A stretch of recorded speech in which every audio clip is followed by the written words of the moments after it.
अस्सलाम वालेकुम। उम्मीद है आप सब खैरियत से होंगे। वेलकम बैक टू हमारे यूट्यूब चैनल किस्सा-ए-ज़ार में दोबारा खुश आमदीद। मैं हूं आपकी होस्ट अतरुबा सिमाब और आज मैं आपके लिए लाई हूं नावल खुमार जुनून कलम इसमिनाल महर की एपिसोड नंबर 51। एपिसोड को शुरू करने से पहले हमारे चैनल को कर ले सब्सक्राइब, वीडियो को लाइक और बेल आइकन बटन दबाना मत भूलना ताकि आपको हमारी मज़ेदार कहानियाँ नॉन स्टॉप मिलती रहें। गाइस, तो हमने पिछले एपिसोड में रीड किया था कि हशाम लशारी फारिया को आया है मनाने, बट फारिया नहीं मान रही और इतनी जल्दी उसे मानना भी नहीं चाहिए क्योंकि ये जो इसके हशाम या ना की जो ज़िद है ना, इसको ख़त्म होना ही चाहिए।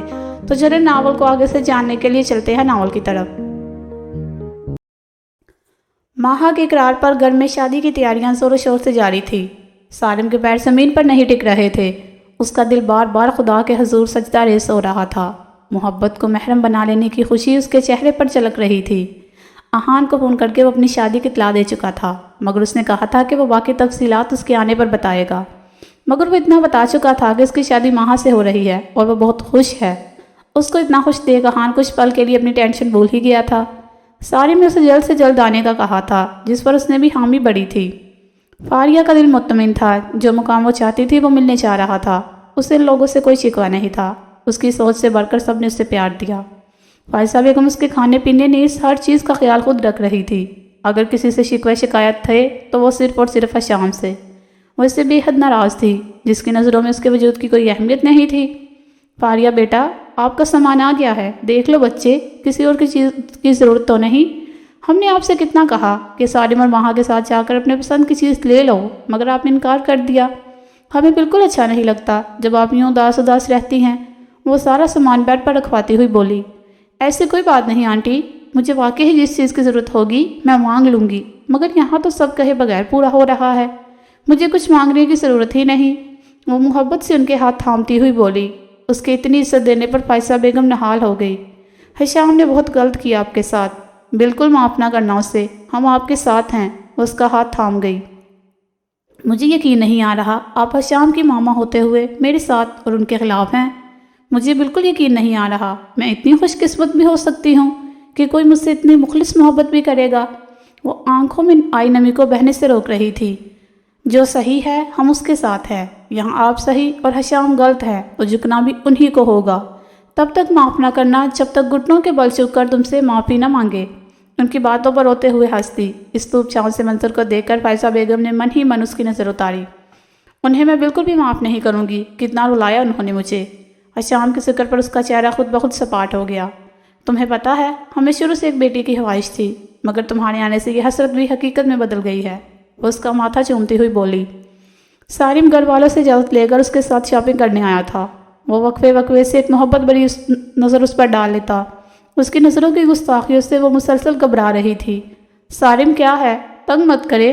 वो उसका चेहरा सामने की तरफ मोड़ती हुई बोली। चेहरा उसके अंदाज पर सुर्ख हो रहा था। मैंने क्या किया, वो मासूम सा बनाता हुआ बोला। आप अपनी बड़ी बड़ी आंखों से मुझे घूर रहे हैं। वो मुंह बनाती हुई बोली। क्या करूं, यकीन नहीं आ रहा कि बहुत जल्द तुम मेरी बनने वाली हो। वो आंखों में मोहब्बत का जहा लिए उसका मनमोहना मुखड़ा नसरों के जरिए दिल में उतार रहा था। आपके यकीन आने के चक्कर में हम बेशक ऊपर पहुंच जाएं, सामने देखकर गाड़ी चलाएं। वो झुंझलाती हुई उसकी नसरों से फजल से बोली। अच्छा बोलो लड़की, अभी तो हसीन ख्वाब सजाना शुरू किए हैं। अभी तो तुम्हारे संग एक हसीन ज़िंदगी गुजारनी है। अभी तो तुमसे खुलकर अपनी मोहब्बत का इज़हार करना है। अभी तो तुम्हें अपनी बेकरारियाँ बतानी हैं। अभी तो तुम्हें महरम बनाकर तुम्हारा ये खूबसूरत वजूद अपनी पनाहों में कैद करना है। वो मज़ीद बोलना चाहता था जब उसके लबों पर हाथ जमाते उसे बोलने से रोक गई। चेहरा हद दर्जा सुर्ख हो चुका था। कहाँ उम्मीद थी उसकी ऐसी बेबाकी की। उसके खूबसूरत चेहरे पर फैले रंगों को देख वो उसका मज़ीद दीवाना हुआ था। लड़की, तुम तो अपने पीछे पागल कर रही हो मुझे। उसकी अदाओं पर खुलकर मुस्कुराया। मैं कुछ नहीं कर रही, वो झिझकती हुई कहती चेहरा खिड़की की सिमत मोड़ गई। मुझे यकीन है मेरी मोहब्बत की शिद्दतों को जानकर खुद पर रश्क करोगी। उसका तरफ देखता बड़बड़ाया।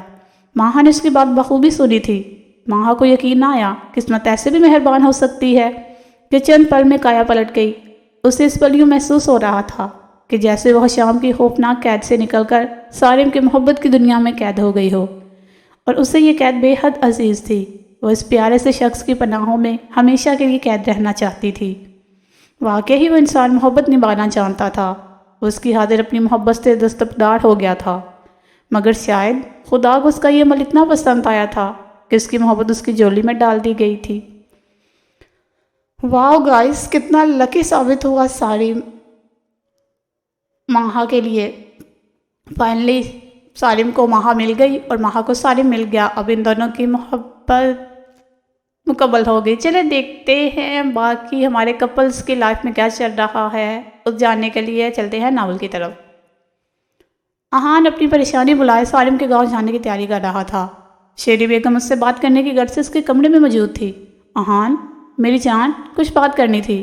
وہ بیگ کی سپ بند کرتا ان کا ہاتھ تھامتا بستر پر بیٹھ گیا۔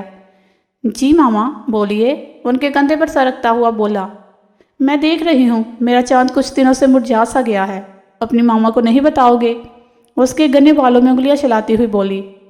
ایسی بات نہیں ہے ماما، آپ کو نہیں بتاؤں گا تو کسے بتاؤں گا؟ بس ابھی میں اس بارے میں بات نہیں کرنا چاہتا۔ سالم کی شادی سے آ کر ایک ایک بات آپ کو تفصیل سے بتاؤں گا، ان کا ہاتھ تھامتا لبوں سے لگاتا ہوا بولا۔ آپ تو مجھے میری ہونے والی بہو سے ملوانے والے تھے، ان سے بھی نہیں ملوایا۔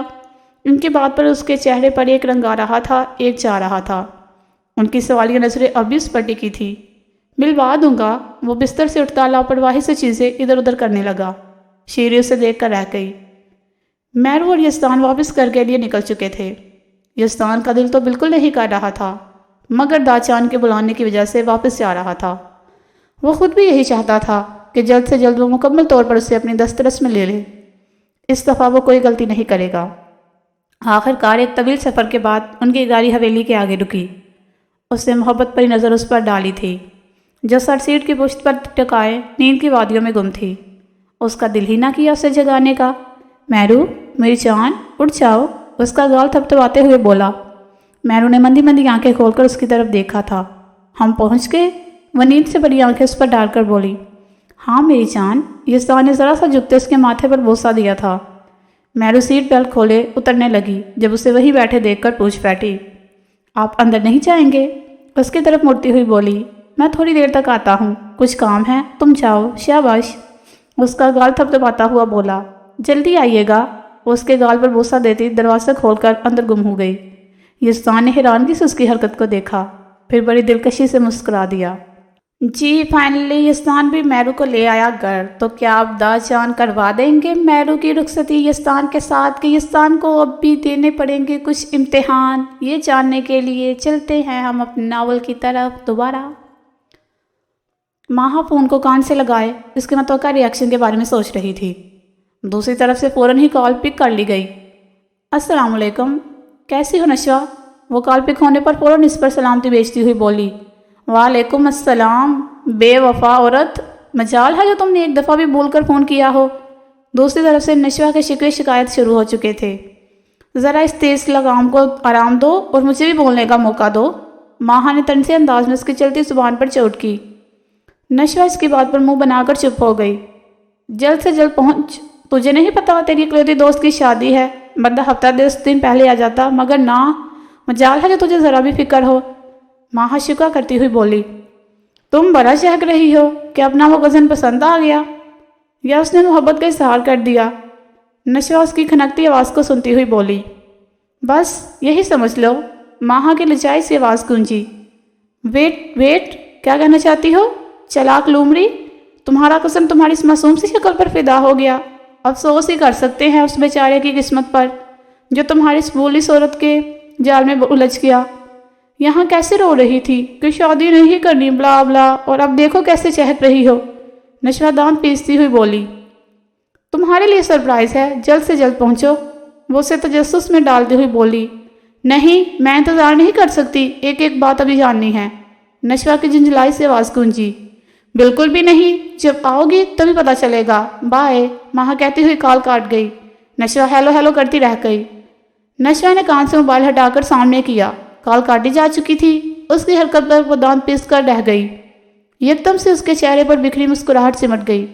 وہ ماہا کے سامنے خود کو حشاش بشاش دکھانے کی پوری کوشش کر رہی تھی۔ وہ پرسوچ نظریں موبائل پر ٹکا گئی۔ جی فرینڈز، تو کیسی لگی آج کی ایپیسوڈ؟ کمنٹ سیکشن میں ضرور بتائیے گا۔ آج کی ایپیسوڈ تو کافی اچھی رہی. چلے اب دیکھتے ہیں کہ جب نشا کو پتہ چلے گا کہ مہا کی شادی ہو رہی ہے سارم لشاری سے تو اس کا کیا ری ایکشن ہوگا. یہ جاننے کے لیے ہم ویٹ کریں گے کل کی ایپیسوڈ کا. تب تک کے لیے ہمیں دے اجازت. اللہ حافظ.